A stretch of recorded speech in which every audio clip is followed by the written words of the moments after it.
সুপ্রিয় দর্শক, আজ ৯ ডিসেম্বর ১৮৮০ খ্রিস্টাব্দের এই দিনে নারী জাগরণের অগ্রদূত, বাঙালি নারী, মহীয়সী নারী বেগম রোকেয়া সাখাওয়াত হোসেন জন্মগ্রহণ করেছিলেন। তিনি ১৯৩২ খ্রিস্টাব্দের এই ৯ ডিসেম্বর তারিখেই মৃত্যুবরণ করেছেন। তার বিদেহী আত্মার মাগফিরাত কামনা করছি, তার স্মৃতির প্রতি গভীর শ্রদ্ধা জানাচ্ছি।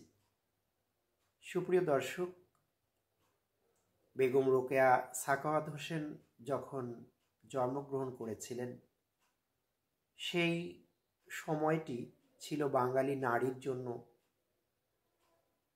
চরম অবমাননাকর, বিপর্যস্ত একটি সময়। তখন নারীদের চার দেয়ালের মধ্যে আবদ্ধ থাকতে হতো।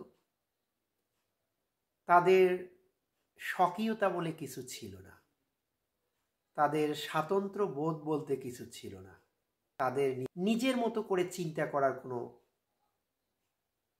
সুযোগ ছিল না। এবং নারীদেরকে অর্ধাঙ্গিনী, অবলা ইত্যাদি ইত্যাদি বিভিন্ন উপনামে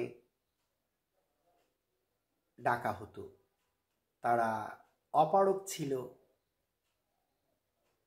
এমনটি বিশ্বাস করা হতো। বেগম রোকেয়া সাখাওয়াত হোসেন গভীরভাবে বাঙালি নারীর এই বিপর্যস্ত অবস্থা, এই অবমাননাকর অবস্থাটি উপলব্ধি করতে পেরেছিলেন। যেহেতু তিনি একজন লেখক, সাহিত্যিক, স্বভাবতই তার চিন্তার রাজ্যে বাঙালি নারীর এই অচল অবস্থা নাড়া দিয়েছিল এবং কবি, সাহিত্যিক তথা শুদ্ধ মানুষরা যা করে তিনি তাই করেছেন। তিনি লেখনী ধারণ করেছেন এবং বিভিন্ন কর্মকাণ্ডের মাধ্যমে বাঙালি নারীকে জাগ্রত করার চেষ্টা করেছেন। মহীয়সী এই নারী নারীদের মধ্যে চিন্তা করার সক্ষমতা ও সুযোগ তৈরি করে দিয়েছেন। তাকে স্বকীয় করে তোলার কাজটা তিনি হাতে নিয়েছেন। তার মধ্যে স্বাতন্ত্র্য বোধ জন্ম দেওয়ার কাজটা তিনি হাতে নিয়েছেন। তিনি তার লেখনীর মধ্যে মূলত নারীদের মুক্তি দেওয়ার জন্য, নারীদেরকে মুক্ত করার জন্য যা কিছু লিখেছেন তা মূলত নারী মুক্তির পাথেয় হিসেবেই কাজ করেছে, এখনো করে যাচ্ছে। লেখনীর মধ্যেই তিনি নিজেকে সীমাবদ্ধ রাখেননি।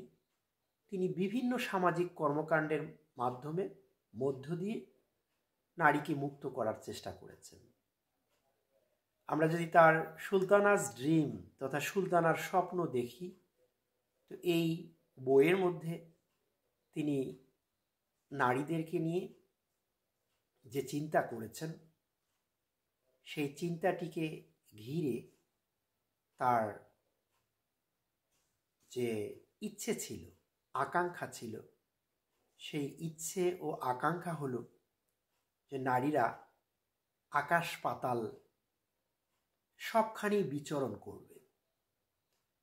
তারা তাদের বুদ্ধিমত্তা, তারা তাদের জ্ঞান, তারা তাদের কর্মকাণ্ডের মধ্য দিয়ে পুরুষের পাশাপাশি নিজেদেরকে যেমন সমৃদ্ধ করবে, ঋদ্ধ করবে, তেমনি পরিবার, সমাজ ও রাষ্ট্রকেও সমৃদ্ধ করবে, ঋদ্ধ করবে এবং নিজের কর্মকাণ্ডের মধ্য দিয়ে পরিপূর্ণ মানুষ হিসেবে বেঁচে থাকবে। নারী আর অবলা থাকবে না, অর্ধাঙ্গিনী থাকবে না, অপারগ হয়ে বসে থাকবে না। সে স্বয়ংসম্পূর্ণ মানুষ হবে এবং নিজেকে সমৃদ্ধ করবে, পরিবারকে সমৃদ্ধ করবে, সমাজকে সমৃদ্ধ করবে, রাষ্ট্রকে সমৃদ্ধ করবে। নিজে গৌরবান্বিত হবে, মহিমান্বিত হবে, মানুষকে গৌরবান্বিত করবে, মহিমান্বিত করবে, সমাজকে সমৃদ্ধ করবে, রাষ্ট্রকে সমৃদ্ধ করবে। এই চিন্তাটি মূলত বেগম রোকেয়া সাখাওয়াত হোসেনের মধ্যে ছিল এবং তিনি সেটি আজীবন করে যাওয়ার চেষ্টা করেছেন।